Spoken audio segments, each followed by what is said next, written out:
Rick Hasen's the author of the great piece we just mentioned titled "Trump is Planning a Much More Respectable Coup Next Time." He's professor of law and political science at UC Irvine, writer of the election law blog, and he joins me now. And Rick, I've depended on you for analysis in this area of law for years and years and years.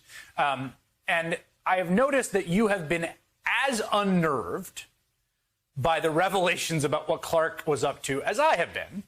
And explain why that is. Well, I've just been, I was worried during the period between the time we held the election and January 20th, when Trump actually left office, because there were so many places in which someone could try to mess with our system. It's not just that we have an electoral college system, which doesn't treat all voters equally. We don't have a national popular vote. It's that the mechanics that we use for actually translating each state's votes into those electoral college votes gives lots of room for people to mess with the results.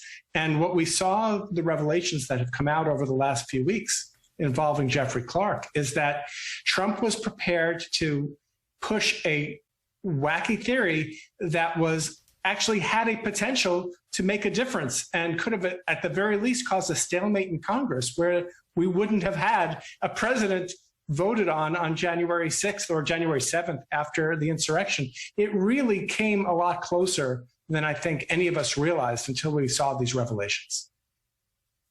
And this wacky theory, this sort of state legislature supremacy notion, we should note that this is the theory. So there's the kind of conspiracy theorists of the, again, the Dominion voting machines were run by China or hacked by Hugo Chavez's ghost, right?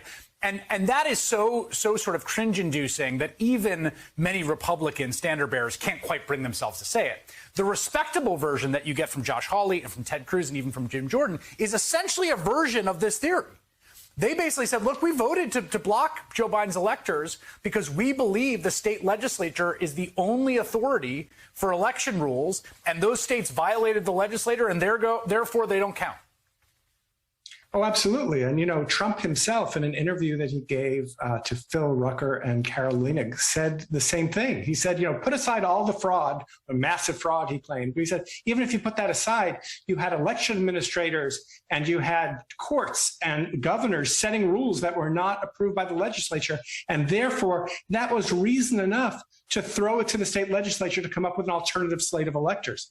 Even if, and I make this point in the Slate piece, even if courts wouldn't go along with that, if there had been a Republican House, the members of the House could have accepted it.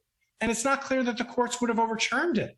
It gives enough of an air of respectability that it could have been a very thin reed upon which to say that Trump actually won, even though we know he lost. Yeah, when Mitch McConnell gave his speech on January 6th, which was quite harsh about Donald Trump and about the election, he said it wasn't particularly close. I remember this, Alex Perrine made this observation, very, very sharp writer, who said, the thesis of McConnell's remarks was that there's a right way to install a president over the will of the people, which is to come up with legal arguments conservative judges are willing to sign on to. Trump failed that, and this is the sort of embarrassing stunt loser Democrats do. That basically, you screwed this up. You did all these crazy things that got laughed out of court, and then you summoned a mob to come, chant "Hang Mike Pence." There's a way to do this, and it's that there's a way to do this that haunts, I think, all of us and informs your piece. Oh, yeah. Had the election turned on Pennsylvania and had the election been close enough that it was within the 10,000 votes that came in the last 3 days after the election as ordered to be accepted by the state Supreme Court, I have little doubt that the Supreme Court would have thrown out those votes and potentially handed the election to Donald Trump, even if Biden otherwise would have won. That is, there was this respectable enough legal theory, this independent state legislature doctrine, which could have served as the basis for completely changing the election results.